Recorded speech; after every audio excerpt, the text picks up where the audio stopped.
Hello everyone. Today I will tell you a story.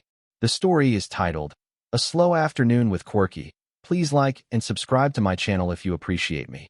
You can skip this if you don't and oppose. Like this video. Thank you very much. The story begins as follows. If this were a vlog, this would be the moment when the camera turns on without any background music. Just natural light. Just the sound of the fan spinning lazily. And just Quirky, lying on the floor like he has nowhere else in the world to be. It was one of those afternoons that didn't feel urgent. The sun was not too bright, the sky was not dramatic, and nothing special was planned. Outside, the street looked calm, almost sleepy. Inside the house, time seemed to stretch out gently, like it had decided to take a break. Quirky was already awake when I noticed him. Or maybe he was half awake, eyes open but thoughts far away. His body was spread out on the cool tile floor, legs slightly apart, belly touching the ground. His ears moved just a little when I walked past him, but he didn't lift his head. This was his slow mode. I grabbed my phone and whispered, "Hey Quirky, what are you doing?" He responded by blinking once. That was it. In Quirky language, that blink meant, "I am very busy doing nothing." I sat down nearby, leaning against the sofa. From this angle, Quirky looked like a fluffy cloud that had accidentally fallen onto the floor and decided to stay there forever. His chest moved up and down slowly, calmly. Every breath looked intentional, like he was reminding himself to relax. I noticed how different afternoons feel when you have a dog. Before Quirky, afternoons were about checking messages, scrolling endlessly, or worrying about what needed to be done next. But now, afternoons were about noticing small things, like how sunlight touched Quirky's fur, or how quiet the room could be without feeling lonely. Quirky stretched one leg, just a tiny bit, then stopped. No rush, no drama, no reason. If this were a vlog, I would probably say something like, "Today, Quirky and I are doing absolutely nothing. And somehow, it feels perfect." After a while, I stood up to get some water. The sound of the glass touching the table was enough to wake Quirky completely. His ears stood up. His head lifted slowly, as if gravity had suddenly become heavier. He looked at me with that familiar expression, the one that says, "Are we doing something now?" "No," I said softly. "Just water." He sighed. Yes, Quirky sighs. And not the small kind. It was a long, dramatic sigh, the kind that suggests deep disappointment in life's lack of excitement. He dropped his head back onto the floor, turning his face slightly away from me, as if he needed a moment to emotionally recover. I couldn't help but laugh. This was Quirky's personality. He didn't demand attention loudly.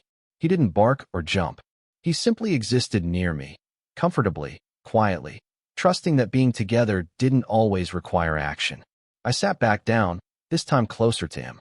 My hand reached out and rested on his back. His fur was warm, familiar, and calming. He didn't move, but his tail made one slow, gentle wag. Just one. That was his way of saying, "I like this." We stayed like that for a long time. No talking, no playing, just breathing in the same space. Outside, a motorbike passed by. Somewhere far away, a dog barked. Quirky's ears twitched, but he didn't react. He seemed to understand that not every sound needed a response. At one point, he rolled slightly onto his side, exposing his belly, not fully, just enough to show trust. I scratched gently, and he closed his eyes, mouth relaxed, looking completely at peace. If you watch this as a vlog, you might think nothing was happening. But something very important was happening. We were sharing time without trying to fill it. In a world that constantly asks us to move faster, do more, and stay productive, Quirky was teaching me something quietly. It's okay to pause. It's okay to let moments be simple. The afternoon continued to drift by, slow and kind, just like Quirky's breathing. As the sun began to set, the light in the room turned softer and warmer. Quirky finally stood up, stretched his whole body, and walked over to me. He rested his head on my knee, looking up with calm eyes. No excitement, no expectations, just presence.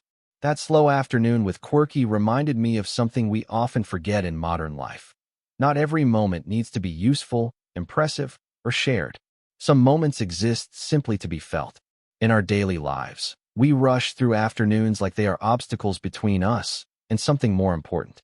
We fill silence with noise, rest with guilt, and stillness with worry. But Quirky showed me that slowing down is not a waste of time. It is a way to reconnect with ourselves. From quirky, we can learn to listen more, react less, and appreciate the quiet spaces between busy moments. Try giving yourself permission to rest without a reason. Sit with someone you care about without needing conversation. Put your phone down and notice the world around you. Life doesn't always need big events to feel meaningful.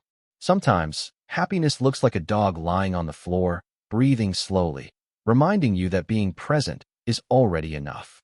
And maybe, just maybe, we all need a little more quirky energy in our afternoons.